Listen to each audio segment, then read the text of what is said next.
بسم الله الرحمن الرحيم. الحمد لله وكفى وسلام على عباده الذين اصطفى. أما بعد، فأعوذ بالله من الشيطان الرجيم. بسم الله الرحمن الرحيم. إن الله وملائكته يصلون على النبي يا أيها الذين آمنوا صلوا عليه وسلموا تسليما. اللهم صل على سيدنا مولانا محمد معدن الجود والكرم وآله الكرام اجمعين. حضرات گرامی، یہ پوری دنیا مصروف سفر ہے. جب سے انسان کا وجود ہوا ہے اس وقت سے لے کے آج تک پتھروں کے دور سے لے کے اور خلاؤں میں پرواز کرنے کے دور تک انسان سفر کر رہا ہے. دنیا کی تمام قومیں اپنے اپنے اعتبار سے، اپنے اپنے انداز سے اپنے سفر کو جاری رکھتی ہیں. جو تجارت کرنے والے ہیں ہمارے تجارت کے ساتھ سفر کرتے ہیں، جو علم حاصل کرنے والے ہیں کتابوں کے ساتھ سفر کرتے ہیں، جو دنیاوی اقتدار کا حق کو حاصل کرنا چاہتے ہیں وہ اپنے وسائل اور ذرائع کے ساتھ سفر کرتے ہیں. لیکن مرد مومن کا سفر دنیا کی تمام قوموں سے ہمیشہ مختلف رہا ہے.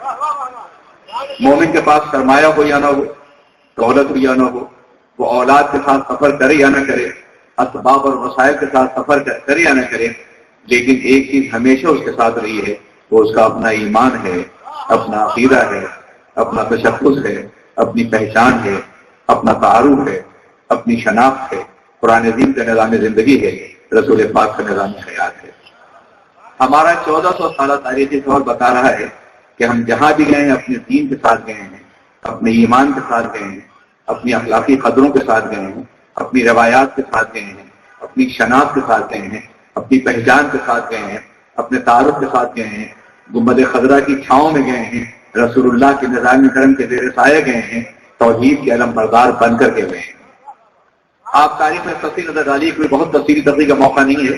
میں چند باتیں اپنے ساتھیوں سے احباب اور آپ سے عرض کرنا چاہتا ہوں. اس وقت الحمدللہ اسٹیج پہ ہمارے اکابر موجود ہیں، خاص طور پر ہمارے صاحب سجاد گرامی وقار حضرت داتا بابو مدثر علی، سارے علماء کرام جہاں تشریف فرما ہیں. میں بے پناہ مشکور ہوں حضرت مولانا سعید صاحب نوری کا کہ انہوں نے یہ بلند سجا کر کے مجھے حاضر ہونے کا موقع دیا. یہ میری خدمات نہیں ہیں بلکہ یہ آپ کا اپنا احساس ہے، آپ کا کرم ہے جو میرے ساتھ ہے. خدا وحید القدوس کی محبت کو باقی رکھے اور آپ کی یہ تمام خدمات، آپ کا یہ تمام جذبہ دعا بن کر کے دعا کے ساتھ میں ڈھل جائے اور مائندہ بھی خدمات انجام دیں گے. حاضر ہو جائے. عزیزان ملت اسلامیہ، قابل احترام بزرگوں اور دوستوں، اللہ کے رسول تاجدار دو عالم سرور کائنات محمد رسول اللہ صلی اللہ علیہ وسلم نے جو انقلاب برپا فرمایا تھا وہ ایک خالص علمی، فکری اور انقلاب کا ایک مکمل نظام زندگی اور دستور حیات لے کر کے آئے تھے. اور آپ نے اپنے ماننے والوں کو ایک ایسے سانچے میں ڈھال دیا تھا کہ وہ جہاں بھی گئے، جس مقام پہ بھی گئے، وہ اپنے نظام کے ساتھ اور اپنے آئین کے ساتھ گئے. ہوتا یہ کہ انسان اگر مشقتوں کی زندگی سے نکلے، تکلیفوں کی زندگی سے نکلے اور آرام کی سرزمین پہنچے تو اپنے ماضی کو بھول جاتا ہے، اپنے حالات کو بھول جاتا ہے، اور وہ زمین جو آرام اور لذتوں کی زمین ہے اسے وہ قبول کر لیتا ہے، وہاں کی تہذیب قبول کر لیتا ہے، وہاں کلچر قبول کر لیتا ہے، وہاں کی روایات قبول کر لیتا ہے، وہاں کا انداز حیات قبول کر لیتا ہے. لیکن مسلمانوں کا یہ عالم ہے کہ صحرائے عرب سے رسول اللہ کے دیوانے نکلے اور روم کی زمین پہ پہنچے، فلسفے کی زمین، فکر کی زمین، حسن اور رانائی کی زمین، جلووں کی زمین، لیکن دامن نگاہ بچائے بچائے گزر گئے. روم کے جلوے ان کا سودا نہ کر سکے، روم کی زمین ان کا فکری سودا نہ کر سکی. انہوں نے روم کو دین اسلام سے آشنا کیا مگر کوئی رومن کلچر اور رومن تہذیب کو انہوں نے قبول نہیں کیا. یہی مسلمان ایران کی زمین میں پہنچے. ایران کا اپنا فلسفہ تھا، ایران کی اپنی فکر تھی، یزدان و یحنا کا تصور تھا.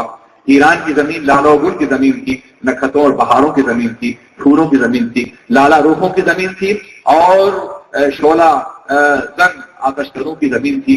اس کا اپنا فلسفہ تھا. مگر آپ نے دیکھا کہ مسلمانوں نے آتش کدوں کے کنارے کھڑے ہو کر کے اللہ کی کبریائی بلند کی مگر وہاں کے کلچر کو، وہاں کے روایات کو قبول نہیں کیا اور صرف ایک صدی کے نہیں، اس آدھی صدی کے اندر پورے ایران کو اسلام کی دولت سے آشنا کر دیا. ہندوستان کی زمین بھی یقیناً فکر اور فلسفے کی زمین تھی، وجدان کی زمین تھی. یہ زمین بھی اپنے اندر ایک نظریہ رکھتی تھی، قانون رکھتی تھی. مگر آپ نے دیکھا کہ قافلہ اسلامی یہاں پہنچا تو دریائے گنگا کے کنارے اس نے گنگا کی موجوں سے سجدہ کیا اور اپنے رجوع کیا اور اپنے رب کو سجدہ کیا، اے آبرود گنگا وہ دن ہے یاد تجھ کو، اترا تیرے کنارے جب کارواں ہمارا۔ یہی مسلمان جب چین کی زمین میں پہنچا تو وہاں کنفیوشس کا نظام رائج تھا، لیکن آپ نے دیکھا کہ اس زمین پہ بھی اس نے اپنے اللہ کا سجدہ کیا، اپنے پروردگار کے بارگاہ میں اس نے سر جھکایا۔ پوری دنیا میں ہمارے انداز سبق دیے، اسپین اور جبرالٹر سے لے کر کے اور انڈونیشیا کی وسعتوں تک دیکھیں تو ہم جہاں بھی گئے ہیں اپنے دین کے ساتھ گئے ہیں، اپنے کلچر کے ساتھ گئے ہیں، اپنی روایات کے ساتھ گئے ہیں۔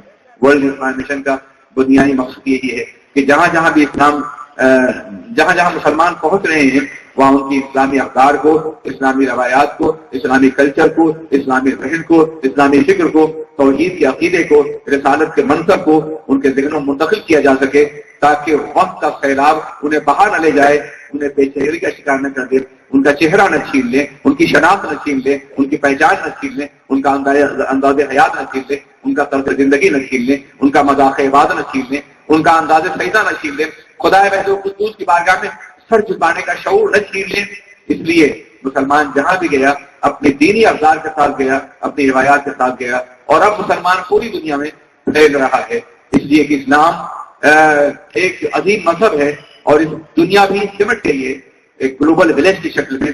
اس لیے آج مسلمانوں کی ذمہ داریاں کچھ زیادہ ہو گئی ہیں۔ پہلے سست رفتاری کے ساتھ انسان سفر کرتا تھا، آج بڑی تیز رفتاری کے ساتھ سفر کر رہا ہے۔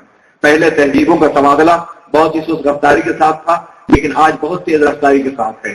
پہلے افکار کا حملہ سست رفتاری کے ساتھ تھا، آج بہت تیز رفتاری کے ساتھ ہے۔ پہلے خیالات کا تبادلہ سست رفتاری کے ساتھ تھا، آج بہت تیز رفتاری کے ساتھ ہے۔ اس لیے آج کے دور میں یہ علماء کی ذمہ داری ہے، اہل اسلام کی ذمہ داری ہے، مفکرین کی ذمہ داری ہے، ارباب شعور کی ذمہ داری ہے کہ وہ اپنے کو عصر حاضر کے تقاضوں کے لیے تیار کریں، عصر جدید کے چیلنجوں کے لیے تیار کریں، اور جو وسائل اور ذرائع مادی قوتیں ہمیں انحراف کے راستے میں مائل کر رہی ہیں، ان وسائل اور ذرائع کے ذریعے ہی سے ہم انحراف کے راستے کو روکیں۔ یاد رکھیے ایک ارتداد ہے، خاموش ارتداد، ایک بے دینی ہے، ایک خاموش موج ہے جو ہمارے دروازے پہ دستک دے رہی ہے۔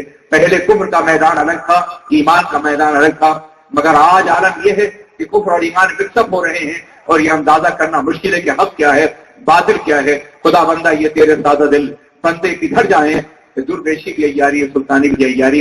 ان حالات میں ہماری ذمہ داریاں بہت بڑھ جاتی ہیں۔ وہ سارے ذرائع، وہ تمام ٹیکنالوجیز جو آج کے دور میں استعمال کی جا رہی ہیں، ان کا استعمال کرنا ہمارے لیے بے پناہ ضروری ہے۔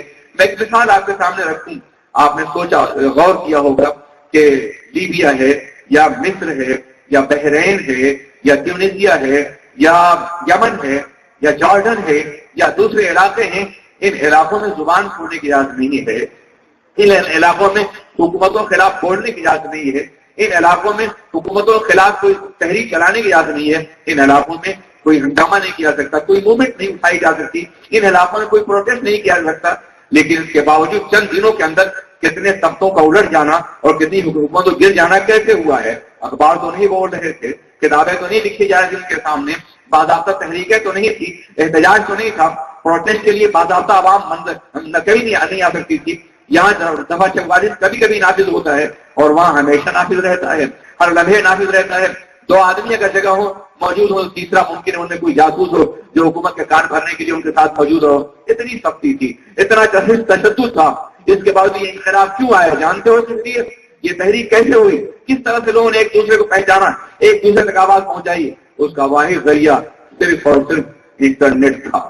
آپ اندازہ فرمائے، غور کریں کہ اگر انٹرنیٹ کے ذریعے سے مصر کا 30 سالہ تختہ الٹا جا سکتا ہے، اگر انٹرنیٹ کے ذریعے سے 42 سالہ قذافی کا اقتدار موت سے ہمکنار کیا جا سکتا ہے، اگر انٹرنیٹ کے ذریعے سے بڑی بڑی حکومتوں کے تختے الٹے جا سکتے ہیں، تو انٹرنیٹ کے ذریعے سے نظریاتی قلعے بٹھائے جا سکتے ہیں، عقیدے کی بنیادیں استعمال کی جا سکتی ہیں۔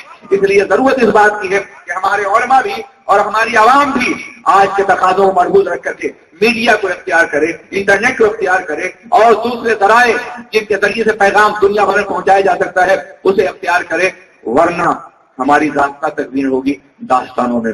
یہ میرا پیغام تھا اپنے علماء سے۔ میں جانتا ہوں وقت بہت ہو چکا ہے، میں آپ کا بہت مشکور ہوں کہ آپ نے بہت زحمت فرمائی۔ یہ کوئی جلسہ نہیں تھا، یہ ایک ایوارڈ کی تقریب تھی جو سرکار مفتی اعظم ہند علیہ رحمت و رضوان کے نام سے منعقد کی گئی تھی۔